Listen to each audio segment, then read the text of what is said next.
Wright goes into really making a big deal about John Sweeny, about how the guy, quote,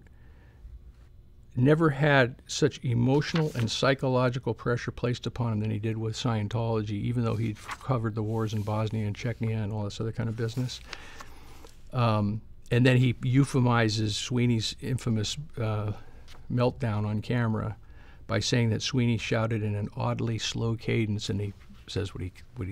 this is a total euphemism of the guy having a meltdown in the middle of the set. And this whole thing is just, and I believe I probably at some point went over this with Wright too, but even if I didn't, I mean, he's supposed to be an investigative journalist and be, have some sort of objectivity, but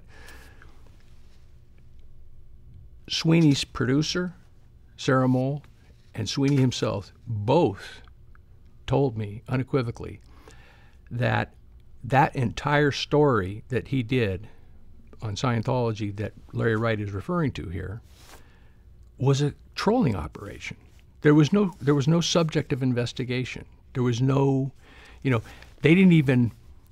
they probably did, but they didn't have a reason like the phony reason that Lawrence Wright gives in his book for his quote-unquote investigation. They literally set forth to do a trolling operation to see what reaction they could cause from the church,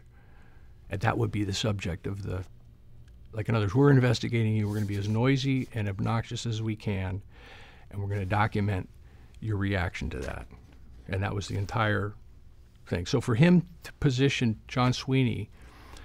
as, some seasoned, brave guy who then undertook an even braver task, to look into Scientology is complete and utter fiction.